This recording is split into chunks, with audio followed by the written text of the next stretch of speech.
Topping today's news, an 18-year-old female charged with 3 murders. Opposition leader Michael Pintard says he is the best option to lead the party at this time. Close to 150 Bahamians deported from the United States so far this year, and the government and the Bahamas Union of Teachers trying to reach an agreement on salary increases before school begins on Monday. Good evening, Bahamas. I'm Jerino Saunders. This is your JCN Evening News.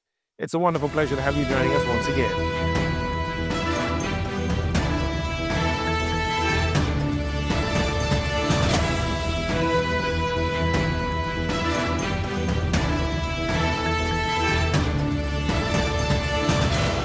After a vicious string of murders over the past weekend, police detectives informed the public that an 18-year-old female was to appear in the magistrate's court today to be arraigned on multiple charges, including 3 counts of murder, 3 counts of attempted murder, 3 counts of possession of a firearm with the intent to endanger life, 3 counts of possession of an unlicensed firearm, 2 counts of possessions of ammunition and armed robbery, as well as abetment to armed robbery. She was also charged with stealing and receiving.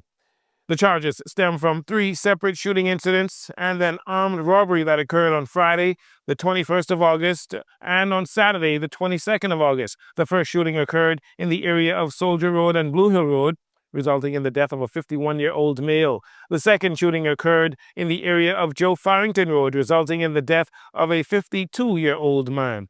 The third shooting occurred in the area of Gladstone Road, resulting in the death of a 36-year-old male who was doing landscaping work at the time of his death. The armed robbery occurred at a business establishment in the area of Carmichael Road and Blue Hill Road.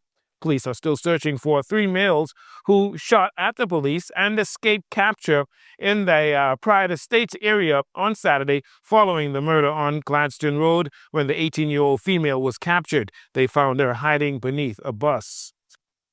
Police detectives have been hard at work. In addition to the 18-year-old female, a 21-year-old male also arraigned in the magistrate's court today on 1 count of murder. The charges stem from a shooting incident that occurred on Tuesday, the 21st of July, in the area of Sampson Street, Nassau Village, which resulted in the death of a 28-year-old male. Additionally, a 32-year-old man, he was also arraigned in the magistrate's court today, charged with 1 count of murder and 1 count of attempted murder. These charges stem from a shooting incident that occurred on Wednesday, the 24th of December, 2025, in the area of Graham Drive, Yellow Elder, which resulted in the death of a 25-year-old male. We expect to have the names of those accused in a later report. Last week, Wednesday, during an event to celebrate the Free National Movement's historic election victory back in 1992, former Prime Minister and former party leader Hubert Ingraham told party members that their job is to find an inspirational leader who can lead them to victory, no matter who that is. Many took that as a swipe at current party leader Michael Pintard, who led the party to a massive defeat in the May 12th elections. Additionally, the party is still divided, with many of its members not fully embracing Mr. Pintard as the leader. Well, while appearing as a guest on the Guardian's talk show Z Live with host Shivago Lang on Wednesday, Mr. Pintard said he feels that he remains the best person to lead the opposition right now. Mr. Pintard also said that while his respect for Mr. Ingraham remains, he believes the comments made by Mr. Ingraham last week, Wednesday, were not fit for that occasion, and he described them as inappropriate. However, Mr. Pintard agrees that the party needs a leader capable of leading them to victory, and he is confident that he is that person. He said, though, ultimately the decision of who the leader will be taking them into the next general election will be up to the party members when they vote at their convention, which is slated for sometime in 2027. According to Foreign Affairs Minister Fred Mitchell, 140 Bahamians have been deported from the United States so far this year. While there is no specific or official confirmation of the exact number of Bahamians that have been deported from the U.S., the figure aligns closely with ongoing immigration enforcement patterns, as the United States reported that over 400 Bahamian citizens entered the year 2026 facing final orders of removal. The United States Immigration and Customs Enforcement, or ICE, has significantly accelerated its operations, logging more than 350,000 total removals across all nationalities so far this year for the 2026 fiscal year. Last year, Minister Mitchell issued a strong warning for undocumented Bahamians living in the United States to return home to the Bahamas voluntarily due to the intensified nationwide ICE raids. Bahamians currently facing U.S. deportation processing. You can contact the Bahamas consulate in New York for guidance and assistance on how they can help you get back home safely. After issuing a counter-proposal to the government on salary increases in their new industrial agreement, according to the Bahamas Union of Teachers President Belinda Wilson, today is the deadline for the government to either accept their proposal or counter with an offer that the union finds acceptable. Here is what Mrs. Wilson said earlier this week. It is hoped that we will receive an acceptable response from the government by Thursday. Failure to receive a satisfactory response, we will decide the way forward at our general membership meeting, scheduled for Thursday, August 27th, 2026. The meeting will be held at 5 p.m. Mrs. Wilson said at the meeting that the union will decide its next steps, although the exact amount of the salary increase that the teachers are seeking is unclear. Mrs. Wilson, though, is on record saying that the union is looking for a 20% increase over the course of the 5-year industrial agreement. Again, more than 95% of the items in the agreement have been worked out, except the salary increases, which has led to an impasse between the two sides. On Monday, Director of Education Dominic McCartney-Russell expressed confidence that a deal will be done in time for the opening of the new school year on Monday. As the Bahamas Power and Light and Bahamas Grid companies continue to struggle with trying to keep the lights on as they work through the kinks for the new electricity grid here on New Providence and keeping power on the various family islands, those people living on Grand Keys, they were finally able to get reliable electricity after not being with reliable power since August 4th.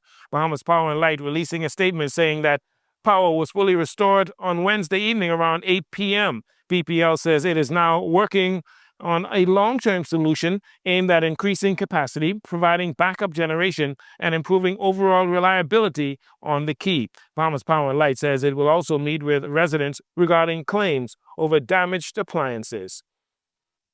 And finally in the segment, Labor and Public Service National Insurance Minister Pia Glover-Rule says government is looking to address the country's youth unemployment rate by better preparing young Bahamians for available jobs.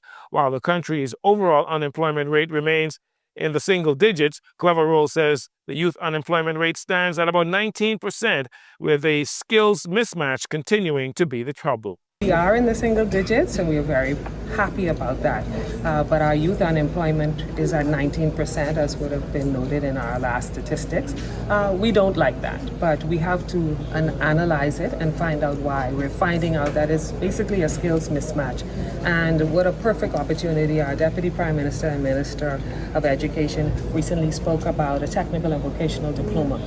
That is exactly what is required. Most of the gaps that we are discovering in our labor market are on the technical and vocational side, technology related, and that is where we are looking to focus not only education and grants, but ensuring that we are preparing our workforce, our young people in particular, for the jobs that are available, and that their skills will match those jobs. Glover-Rule says many of the gaps in the labor market are technical and vocational. She says the government is working on that, and they hope to have those things solved in the coming term. We'll have more news on the other side of this break. This segment of the news is brought to you by Sun Oil Limited. Welcome back. Police on the island of Grand Bahama launched an investigation into the sudden death of a 1-month-old baby boy. The report says shortly before 2 a.m. on Wednesday, police were alerted by medical personnel from the Rand Memorial Hospital. The child was taken there by his parents. He was unresponsive and bleeding from his nose. Medical efforts to revive him were unsuccessful. Investigators spoke to the father of the child, who reported that while checking his son on the inside of his playpen, he discovered him lying face down, unresponsive. Police say foul play is not expected or suspected rather at this time.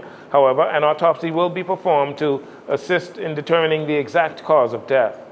Also from Grand Bahama, police have arrested 3 adults following the seizure of a firearm component during an operation in the Almond Road area. That's Pioneers Loop. That was on Tuesday.